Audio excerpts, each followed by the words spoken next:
फौजी में नज़्म व ज़ब्त की खिलाफ वर्जी। लेफ्टिनेंट जनरल रिटायर्ड फैज़ हमीद के बाद मजीद 3 रिटायर्ड अफसरान को फौजी तहवील में ले लिया गया। ज़राए के मुताबिक गिरफ्तार अफसरान में brigadier retired Ghaffar, brigadier retired Naeem और कर्नल रिटायर्ड आसिम शामिल हैं। तीनों अफसरान सियासी जमात और फैज़ हमीद के दरमियान राब्ताकारी में शामिल थे।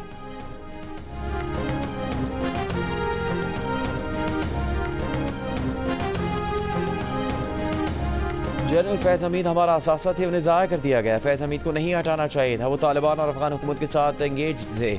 बानी PTI की अडयाला जेल में सहाफ़ियों से गुफ्तगू। इल्ज़ाम आयद किया कि जनरल बाजवा ने अपनी एक्सटेंशन के लिए जनरल फैज़ को हटाया, उनकी हुकूमत गिराई। ख्वाजा आसिफ ने कहा जनरल बाजवा एक्सटेंशन चाहते थे, ये उनके मौक़िफ़ की तायीद है।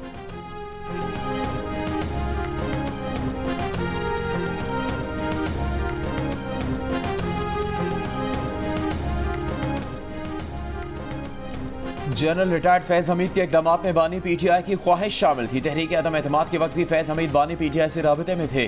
वफाकी वज़ीर इत्तलात अता तारड़ ने कहा कि गिरफ्तार किए गए लोगों ने इंतशारी टोले के साथ मिलकर कार्रवाइयाँ की। बानी PTI जेल में बैठकर इन सबको लीड कर रहे थे। लगता है अभी मजीद गिरफ्तारियाँ होंगी। वज़ीर दिफा ख्वाजा आसिफ का कहना है कि 9 मई को फौजी तनसीबात पर जो हमले हुए, इन मकामात की शनाख्त और निशानदही में जनरल फैज़ हमीद का किरदार था। जनरल फैज़ ने आर्मी चीफ की तैनाती के वक्त मुतल्लिका हल्कों के साथ कोशिश की कि उन्हें आर्मी चीफ बनाया जाए। उन्होंने अपने माजी के किरदार की वजाहतें भी दी और आने वाले वक्त की अपनी दहानियाँ भी करवाईं। जनरल फैज़ ताकत की इंतहा चाहते थे। जब जनरल फैज़ को आर्मी चीफ नहीं बनाया गया तो उन्होंने PTI के परेशान जहन को इस्तेमाल किया और 9 मई के दिन फौजी अहदाफ की निशानदही की।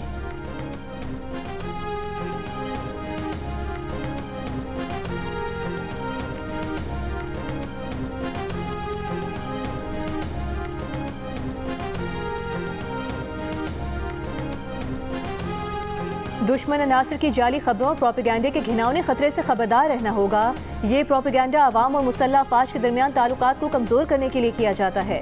वेटरन समेत कौम की गैर मुतसलसल हिमायत ऐसी तमाम फजूल कोशिशों को नाकाम बनाएगी। Army chief general Asim Munir का यौम आज़ादी के मौके पर आर्मी वेटरन्स के एजाज़ में इस्तकबालिया से खिताब। ISPR के मुताबिक वेटरन्स ने पाक फौज की क़यादत पर एतमाद और अंदरूनी और बैरूनी सिक्योरिटी चैलेंजेस का मुकाबला करने के लिए अपनी हिमायत का अयादा किया। Army chief general Asim Munir ने वेटरन्स की खिदमात को दिली खिराज तहसीन पेश करते हुए उनकी लगन और कौम की तारीख की तश्कील में अहम किरदार को सराहा। आर्मी चीफ ने चैलेंजेस के मुकाबले में इत्तेहाद और लचक की बुनियादी अहमियत पर भी जोर दिया। तकरीब में रिटायर्ड फौजी अफसरान और जवानों की बड़ी तादाद में शिरकत।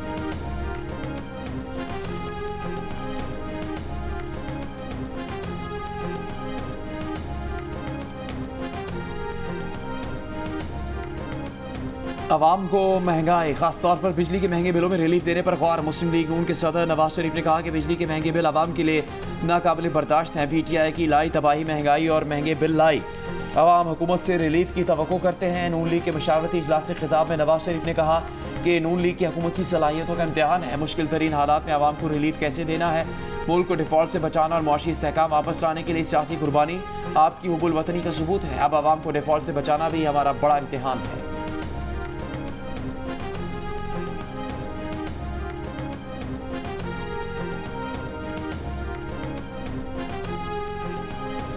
कौमी असम्बली में अपोजिशन लीडर उमर अयूब का कहना है कि जनरल फैज़ हमीद के कोर्ट मार्शल पर कानून अपना रास्ता खुद बनाएगा। अडयाला जेल के बाहर गुफ्तगू करते हुए कहा कि निजी हाउसिंग सोसाइटी के मामले पर जिन अफसरान ने नकदी उठाई उनका भी कोर्ट मार्शल किया जाए। वज़ीर दिफा ख्वाजा आसिफ पर तनकीद करते हुए कहा कि ख्वाजा आसिफ को किसी बात का नहीं पता, उन्हें GHQ के पास जाने नहीं दिया जाता। ख्वाजा आसिफ बराए नाम वज़ीर दिफा हैं। शिबली फराज ने कहा कि हमारी बानी PTI से तयशुदा मुलाकात थी जो नहीं होने दी गई। जेल के सुप्रिटेंडेंट और डिप्टी सुप्रिटेंडेंट की जानिब से धमकियां दी गईं। हमें कहा गया कि अगर सियासी गुफ्तगू हुई तो कानून अपना रास्ता खुद बनाएगा।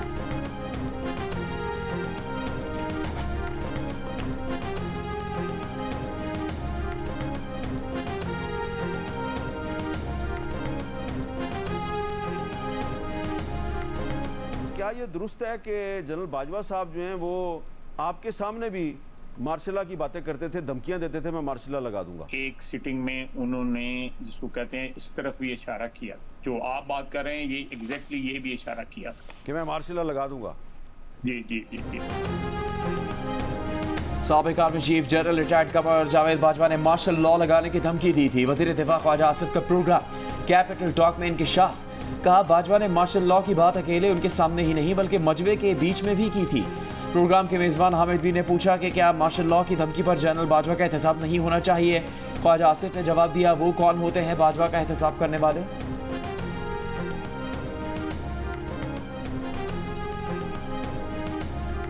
पीटीआई पंजाब के सदर हमाद अजहर ने पीटीआई लाहौर के सदर चौधरी असगर को डी नोटिफाई करने से इनकार के बाद इस्तीफा दे दिया। सोशल मीडिया पर बयान में कहा कि पीटीआई लाहौर के सदर चौधरी असगर को हटाने की कोशिशें बहुत अरसे से जारी थीं। चौधरी असगर 2 माह जेल में कैद रहे, फॉर्म 45 पर पंजाब असेंबली का इलेक्शन जीते। उन्हें सिर्फ इसलिए डी नोटिफाई नहीं कर सकता था कि उनकी आवाज़ बानी पीटीआई तक नहीं पहुंच रही। इस मामले पर पार्टी क़यादत भी मेरे साथ मुत्तफिक है। इसके अलावा और भी मामलात में गलत फैसले करवाए गए। कई रीजन्स में हमारे रहनुमा बहुत परेशान हैं, लेकिन बानी पीटीआई को इत्तला नहीं। दूसरी जानिब पीटीआई लाहौर के सदर चौधरी असगर और जनरल सेक्रेटरी हाफिज जीशान ने भी ओहदों से इस्तीफा दे दिया। कल पंजाब असेंबली में पीटीआई के पार्लिमानी लीडर हाफिज फरहत अब्बास ने भी ओहदे से इस्तीफा दे दिया था।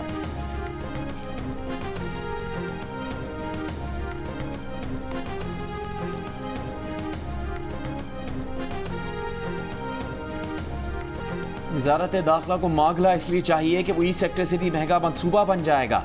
यही एलीट कैप्चर है। चीफ जस्टिस पाकिस्तान काजी फायज ईसा के रिमार्क्स। इस्लामाबाद के सबसे महंगे सेक्टर ई के बारे में पूछा कि किस दौर में बना था।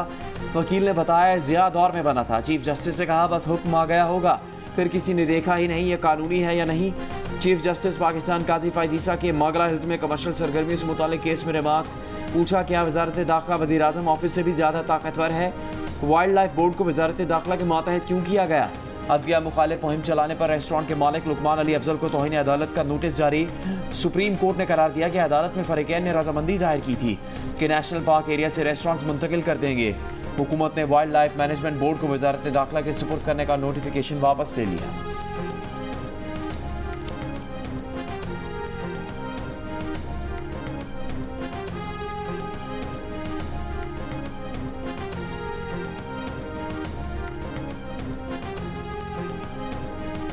मारगला हिल्स नेशनल पार्क में कमर्शियल सरगर्मी और हाउसिंग सोसाइटी के केस की समाअत के दौरान 190 मिलियन पाउंड केस का तस्करा। चीफ जस्टिस पाकिस्तान काजी फाइज ईसा ने रिमार्क्स दिए कि 190 मिलियन पाउंड वाला भी बिल्डर ही था।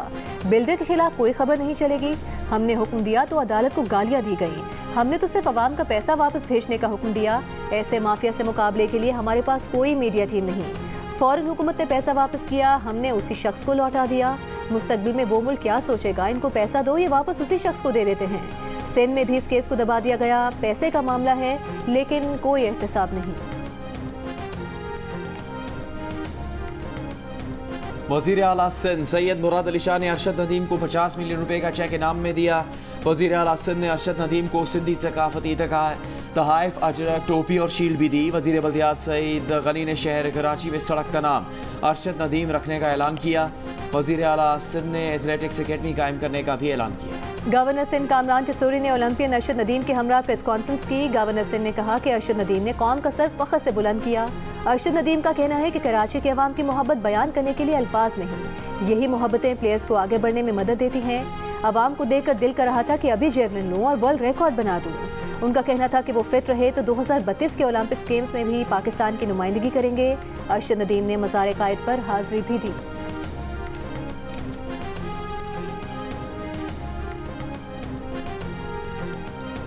पीछे बहुत मेहनत है।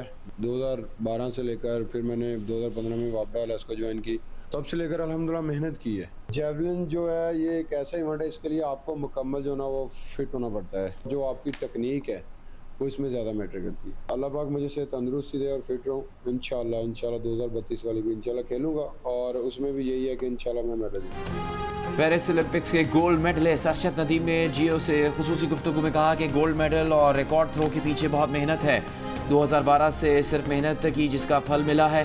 लंबी थ्रो में फिटनेस और तकनीक का किरदार होता है। अगला हदफ जेवलिन थ्रो का वर्ल्ड रिकॉर्ड तोड़ना है जो 98.48 मीटर की थ्रो का है। अगर वो फिट रहे तो 2032 का ओलंपिक्स भी खेलेंगे और उसमें भी मेडल हदफ होगा। वज़ीर आला पंजाब मरियम नवाज ने पोजीशन होल्डर तलबा को इनाम देने की मंजूरी दे दी। वज़ीर आला पंजाब की हिदायत पर तलबा के एक उस्ताद को भी इनाम दिया जाएगा। वज़ीर आला पंजाब मरियम नवाज के ज़ेर सदारत इजलास में स्टूडेंट स्कॉलरशिप की भी मंजूरी दे दी गई। एलामिया के मुताबिक हुकूमत पंजाब 25,000 तलबा के तमाम तालीमी अखराजात अदा करेगी। वज़ीर आला पंजाब की हिदायत पर तालिबात के लिए ट्रांसपोर्ट प्रोग्राम का आगाज़। पहले मरहले में पंजाब के 60 गर्ल्स कॉलेजेस को बसें दी जाएंगी। जनरल बाजवा ने एक से जायद बार कहा कि वो एक्सटेंशन नहीं चाहते। नए आर्मी चीफ की तकर्री में वो पसंद मुसलत करना या मेरिट से हटना चाहते तो उनके पास ऑप्शंस थे। मुनासिब होता ख्वाजा आसिफ इंटरव्यू में इन बातों को मद्देनजर रखते। स्पीकर पंजाब असम्बली मलिक मोहम्मद अहमद खान की मीडिया से गुफ्तगू। कहा, पहले उन्हें लगा कि ख्वाजा आसिफ ने उन्हें रिक्रूट कहा तो नागवार गुजरा। उनके जनरल बाजवा से दोस्ताना ताल्लुकात थे और हैं, सियासी लेन देन नहीं था। मलिक मोहम्मद अहमद खान के रद्द-ए-अमल पर ख्वाजा आसिफ ने कहा कि मलिक अहमद खान उनके छोटे भाई हैं, उनके मशवरे से बात करेंगे, कोई नया तनाज़ा खड़ा नहीं करना चाहते।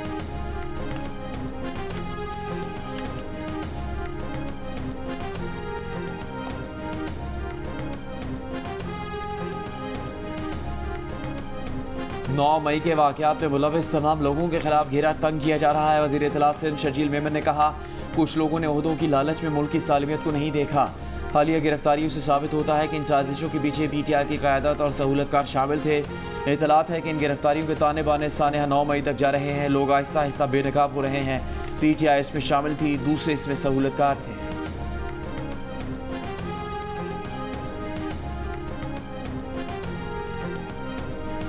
वज़ीर आला बलोचिस्तान सरफराज बुगटी ने कहा है कि इंटेलिजेंस इत्तलात है कि DC पंजगुर जाकिर बलोच का कत्ल कलअदम BLA ने किया। बलोचों की नस्ल कुशी इनकी तरफ से हो रही है। BYC ने 3 मुआहदे किए, तीनों मुआहदे तोड़ने में इनका किरदार रहा। कोयटा में प्रेस कॉन्फ्रेंस करते हुए वज़ीर आला ने कहा कि जल्द बलोचिस्तान में सबको बहुत ज़्यादा तब्दीलियाँ नजर आना शुरू हो जाएंगी। लाखों नौजवानों को बिजनेस प्लान देंगे। स्कॉलरशिप प्रोग्राम की भी मंजूरी हो चुकी।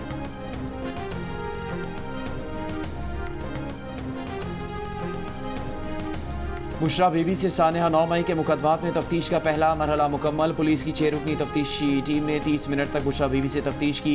DSP फौजिया ने बुशरा बीबी से सवालात किए। बुशरा बीबी से सानहा 9 मई के मुजाहिरों और जलाओ घेराव से मुतालिक दरियाफ्त किया। बुशरा बीबी से अहम तनसीबात पर हमले की मनसूबाबंदी से मुतालिक सवालात किए गए। इंसदाद दहशतगर्दी अदालत ने तफ्तीशी टीम को 7 रोज़ में तफ्तीश मुकम्मल करने का हुक्म दे रखा है।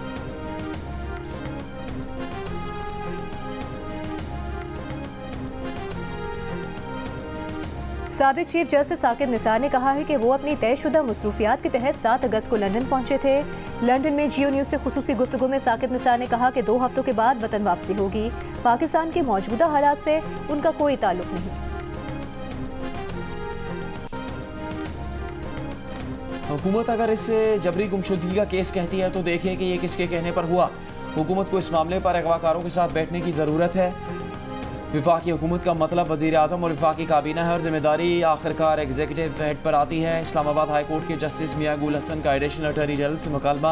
PTI के लापता कारकुन फैज़ान की बाजियाबी के केस की समाअत के दौरान जस्टिस गुल हसन ने कहा, आइन को तब्दील कर दें, बुनियादी हकूक़ इसमें से निकाल दें, हमारा दायरा इख्तियार ख़त्म कर दें, मुल्क को फिर इसी तरह चलाएँ। नहीं मालूम स्टेट इससे क्या हासिल करना चाहती है। एक साथी जज ने सख्त ऑर्डर किया तो हुकूमती प्रोपेगेंडा मशीनों ने उसके खिलाफ प्रोपेगेंडा शुरू कर दिया।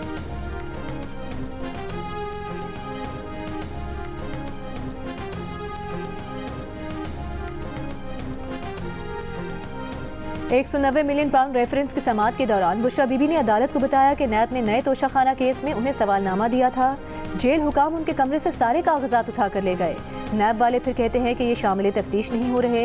अदालत ने डिप्टी सुप्रिटेंडेंट को नैब के कागजात बुशरा बीबी को वापस करने की हिदायत कर दी। नैब की तफ्तीशी अफसर मियां उमर नदीम पर आज 5वीं मरतबा भी जिरा ना हो सकी। केस की समाअत 17 अगस्त तक मुलतवी।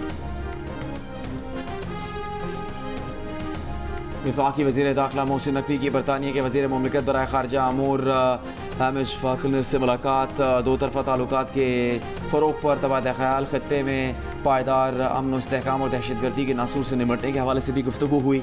मोहसिन नकवी ने कहा कि हम अफ़गान महाजरीन को उनके मुल्क वापस भिजवाने के लिए जल्द ही दूसरा मरहला शुरू करेंगे। पाकिस्तान दहशतगर्दी से सबसे ज़्यादा मुतासर मुल्क है। बरतानवी वज़ीर मुमलिकत बराए ख़ारजा अमूर ने कहा, दहशतगर्दी के ख़िलाफ़ जंग में पाकिस्तान की कुर्बानियों को तस्लीम करते हैं।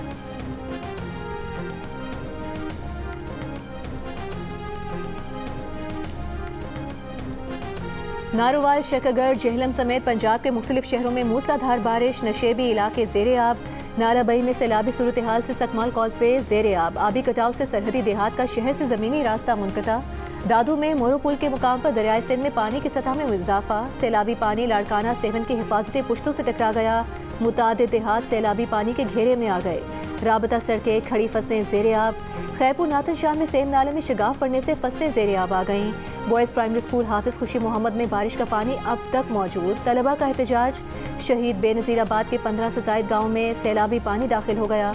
वादी कागान में भागल के मकाम पर लैंड स्लाइडिंग से शाहराह कागान। दियामी में थिलची और रायकोट के दरमियान सैलाबी रेला आने से शाहराह कराकोरम बंद। ट्रैफिक की रवानी मुतासर।